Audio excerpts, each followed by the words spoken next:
terakhir ya, sebelum kita ujian. Jadi ya, materi ini sedikit sebenarnya. Jadi digabung sebenarnya bisa juga dengan yang kemarin. Jadi tentang drug development and production. Kalau sudah masuk ke drug development and production, beda dengan materi-materi sebelumnya, ini hanya pembekalan kalau dalam industrial skill. Jadi kalau dalam industrial skill itu komponen penting yang ada beberapa komponen penting yang perlu kita ya seperti standar industrial skill itu mulai kapan. Industrial skill itu ketika dibutuhkan dalam jumlah yang banyak. Biasanya kalau sudah masuk ke uji clinical trial, karena kalau dalam preklinikan ya kulit putih itu sensitif terhadap beberapa antibiotik. Kalau di kita kan kasus sensitivitas kan masih minimal. Oke, jadi kalau urutannya tetap dalam proses develop obat dari awal penemuan sampai ke market itu ada proses. Ya ada kita screening di awal, kemudian kita lakukan sintesis untuk mencukupi kebutuhan testing, misalnya toksikologi. Jadi ini kita ibaratnya sudah poten, udah oke. Kita pastikan nggak ada toksik, enggak poisonous. Karena kalau obat itu poisonous ya percuma saja. Banyak sekali obat yang di awal itu oke, itu tumbang di sini. Misalnya ada 20, nanti tumbang di sini. Dan kalau formulasi biasa lebih minimal, biasanya dirubah menjadi garamnya dan sebagainya untuk kalau dia fill di formulasi. Misalnya ketersediaan dalam sistem rendah, misalnya absorpsi kurang bagus dan sebagainya, baru ada proses modifikasi. Tapi kalau toksikologi ini mutlak. Dan kemudian ada fase 1, 2, 3, ini berbeda dalam grupnya, jumlah orang yang dipakai. Jadi kalau kecil, misalnya beberapa orang, kemudian masuk ke misalnya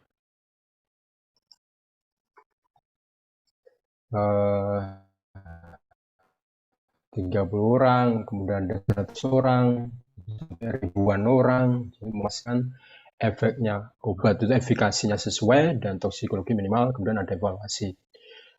Kemudian kalau sudah lolos semuanya, baru ke authorities. Jadi ke otoritasnya mau diproses untuk mendapatkan approval. Kalau di kita kan di Balai POM, nah, di dunia kan ada FDA. Meskipun Balai POM kita juga menginduk dengan kita comply dengan aturan dari mana aja. Jadi kita comply aturan dari Europe, kita comply aturan dari Amerika. Biasanya ini terkait dengan apa?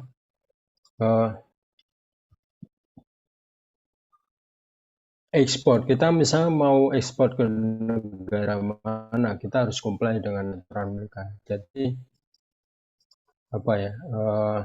Pentingnya kita mengikuti aturan. Tapi aturan yang ini masalah standar. Oke. Chemical development seperti yang kita bahas di minggu sebelumnya. Jadi karena semua obat itu mahal pada dasarnya, jadi mereka melakukan sintesis jumlahnya ya disesuaikan dengan apa yang dibutuhkan. Jadi tidak boros. Jadi tidak boleh boros. Jadi biasanya makanya kadang orang sintesis pada proses in vitro dan sebagainya. Kemudian yang perlu kita consider juga, misalnya kalau dalam proses pemeriksaan itu bagaimana, apakah kita perlu kromatografi yang bisa diadaptasi atau tidak. Kemudian step-step chemical synthesis harus kita pastikan aman. Jadi kita harus irit, kemudian pemisahannya juga make sense, kemudian harus aman dan irit. Jadi dalam dunia industri itu pastikan efek bisnisnya yang diutamakan. Jadi ya, dipastikan efisien mungkin. Misalnya kadang reaktor aja kita nggak butuh banyak. Misalnya reaksinya ada berapa step, jadi kita hanya butuh satu reaktor aja, bisa dicampur, bisa dipakai bergantian. Kemudian reaksinya pasien yang balik lagi efisien dan murah, jadi starting materialnya harus murah dan yieldnya harus tinggi. Oke, chemical engineering issues. Jadi kalau kita di lab, kita kerja dalam jumlah sedikit. Misalnya reaksinya kita ada reaksi 4 step. Jadi kita tiap reaksi bisa ganti flash, front bottom flash, tabung labu untuk reaksi.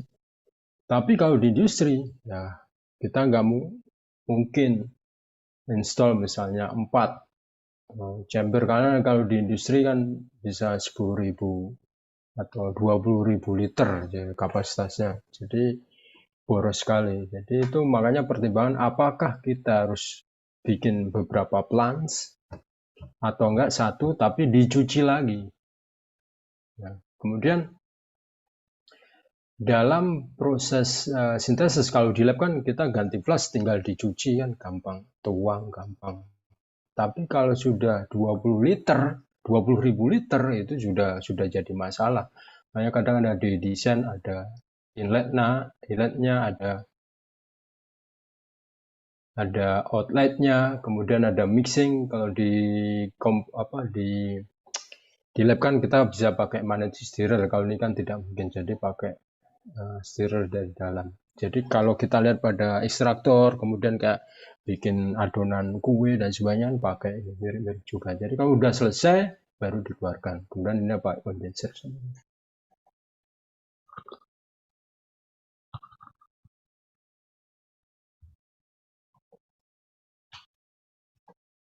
Oke. Kemudian chemical plants, health and safety consideration. Jadi health and safety menjadi bagian yang sangat penting.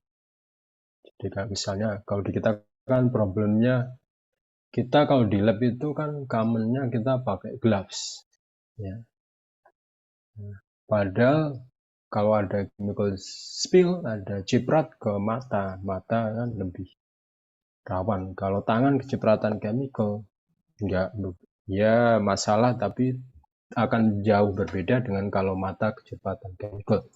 Tapi kita praktek di lab pun kita lebih suka pakai gloves, tapi matanya tidak dikasih kacamata. Itu juga menurut saya praktek yang tidak make sense sebagai seorang yang hidup di dunia pendidikan tuh nggak make sense. Jadi kalau bisa diusahakan pakai Google, safety Google. Jadi health and safety is paramount importance when selecting direction for the pilot or manufacturing. Jadi beberapa reaksi itu ada yang harsh, ada yang soft, jadi tergantung. Dan kita harus cek pastikan bahwa tidak ada hazard yang tidak bisa dihandle. Jadi makanya ada full chemical hazard assessment. Kita assess dulu apakah bagaimana, misal kalau kita pakai asam pekat, bagaimana kilo itu berbeda sekali. Sama dengan kayak mercon. Mercon kalau kecil ya suaranya gitu, tapi kalau udah besar jadi bom. Sama dengan chemical. Chemical kalau udah asamnya terlalu banyak, bisa reaksi dengan basa, ketemu ya, bisa panas.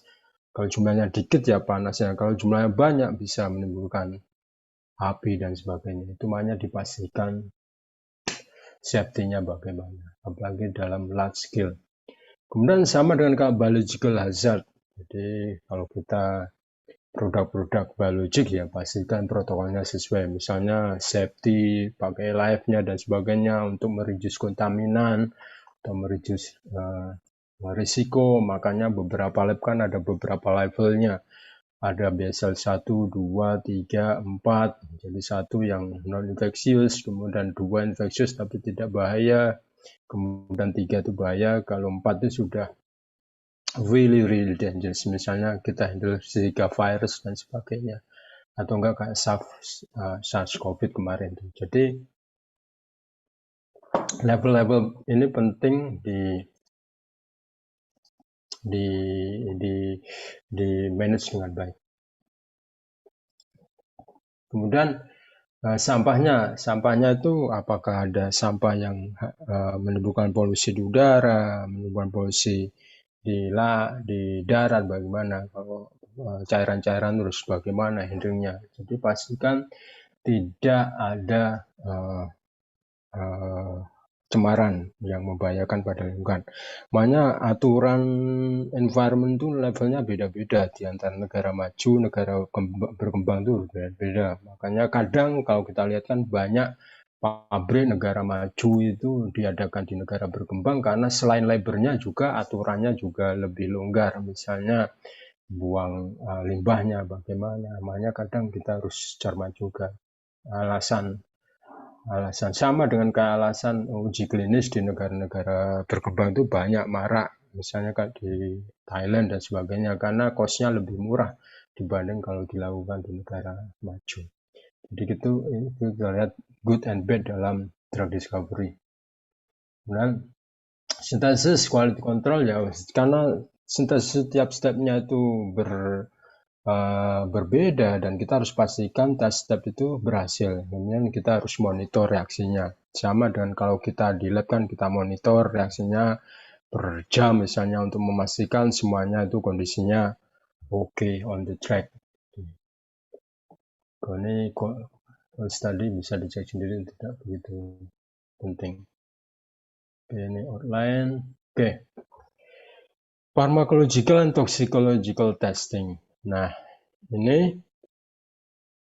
penting sekali karena banyak sekali obat yang fail dalam sini. Misalnya kita lihat ada senyawa toksik poten dari Laut Indonesia sebagai anti cancer yang di bawah 1 mikro, jadi nanoscale aktivitasnya. Cuma dia itu mempunyai sifat toksik terhadap sel normal. Jadi sebagai anti cancernya dia fail karena profil farmakokinetiknya selain tidak bagus juga mengakibatkan toksisitas. Tapi kalau profil farmakokinetiknya bagus juga akan mengurangi toksisitas juga. Itu penting juga. Ada juga dari tanaman. Jadi tanaman kita dan marin, jadi nature product kita tuh banyak sekali senyawa untuk anti cancer terutama ya. Kita bicara anti cancer di sini tuh yang poten sekali. Untuk diabetes juga ada. Jadi banyak sekali potensi dan ini kita harus pastikan kita involve dalam penelitiannya ke depan karena selama ini hanya meneliti dari barat, makanya cita-cita kita di unit ini kita bisa bermain dalam penambangan molekul sehingga hanya molekul yang bisa didiversifikasi atau bisa dipatenkan dan kita akan mempunyai obat modern single compounds. Oke. Jadi clinical trials are chronologically classified as phase 1, 2, 3, 4. Jadi ini chronological, jadi sequential. Jadi dari awal itu berurutan. Jadi tidak fase 2 boleh fase 1 dulu atau boleh fase 2 dulu, tapi ini berurutan. Karena ini berkaitan dengan jumlah grup yang dipakai. Jadi tidak mungkin pengujian toksikologi itu langsung pakai 2.000 atau 10.000 orang. Jadi dipakai satu persatu bertahap-bertahap, jadi jumlahnya dari 10, kemudian dari 100, 1000, sampai 2000, 10.000. Dan karena ini cost-nya banyak dan dibutuhkan industri untuk mengcover jumlah yang dibutuhkan. Jadi tidak mungkin di lab lagi. Jadi makanya banyak penelitian obat itu setelah dikerjakan di lab, kemudian dilanjutkan oleh farma. Karena farma yang mempunyai jumlah mempunyai kekuatan dari modal, kemudian dari lab dan sebagainya. Cuma beberapa farma itu tidak mempunyai R&D, makanya diserahkan ke akademik. Apalagi di Indonesia itu tidak bisa dikatakan hampir tidak ada mereka develop obat secara betul-betul itu kurang sekali. Dalam pengujiannya itu ada istilah placebo. Placebo itu isinya bahan nonaktif. Kemudian ada istilah double blind. Double blind itu maksudnya si pasien atau relawannya ini itu tidak tahu sama yang memberikan obat tidak tahu apakah ini placebo, apakah obat real. Jadi untuk menghindari efek psikologi dalam mengevaluasi sebuah obat. Ini banyak sekali dipakai. Mulai kemarin dalam SARS-CoV banyak kita dengan istilahkan uji klinis. Kemudian drug metabolisme and pharmacokinetics. Dan ini penting juga dievaluasi karena nanti akan berkaitan betul dosisnya itu harus berapa. Apakah diberikan 3 jam atau 4 jam sekali atau nggak cukup sekali. Jadi dilihat dari profil farmakokinetiknya. Karena dari profil ini kita bisa memastikan bahwa obat yang akan beredar dalam sistem tubuh itu dalam therapeutic concentration. Jadi obat masuk dalam tubuh misalnya via diminum ya, via oral kemudian diabsorb masuk ke sistem dan kan ada peak itu, ada lactam, ada peak, kemudian akan drop lagi karena ada eliminasi dan ini kadarnya kan masuk ada zona therapeutic concentration dan masuknya di sana. Kalau terlalu tinggi bisa toksik. Yang repot itu kalau range antara toksik sama terapeutik itu terlalu rendah. Jadi benar-benar harus diawasi. Makanya ke depan tuh banyak sekali dikembangkan namanya precision drugs for individuals. Jadi tiap individual itu drugnya berbeda. Kemudian formulation development ini untuk memastikan yaitu karena formulasi kan berdasarkan bisa dipakai untuk siapa aja, kemudian profil biologinya bagaimana. Okay. Production and quality control. Jadi kalau kita di lab, flash itu kan bisa dicuci. Nah, kalau di industri kan chambernya cuma satu dan kita harus cuci tiap kali step. Kalau pencuciannya tidak bersih akan terjadi kontaminan. Kalau kontaminannya itu berlanjut sampai produk akhir, makanya produknya itu terjadi kontaminasi dan tidak bisa dipakai. Jadi hati-hati dalam proses clean up. Jadi many pharmaceutical manufacturers assume that production line equipment is only used to produce the product 10% of its time. Jadi kapasitasnya 10%. Karena saya kurang tahu kenapa ini. For most of remaining time, it's being stripped down, clean, and reassembled. Jadi proses produksi itu sedikit sekali. Waktunya itu memakai sedikit dari sisanya itu ya memaintain, clean up, reassemble itu butuh waktu yang lebih lama dibanding proses reaksinya. Kemudian ada istilah paten. Jadi kalau paten itu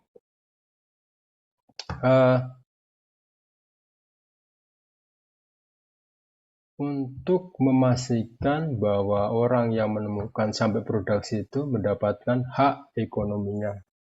Karena kalau tidak ada kan misal udah investasi berapa triliun, habis itu nggak bisa balik karena dicuri orang atau dipakai.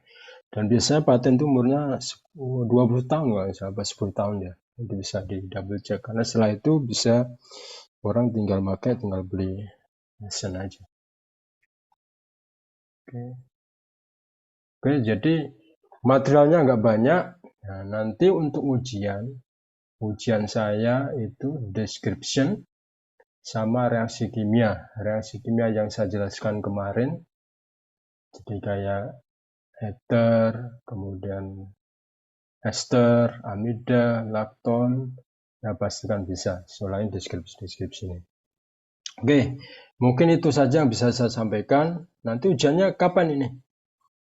Halo? Tanggal berapa ujiannya?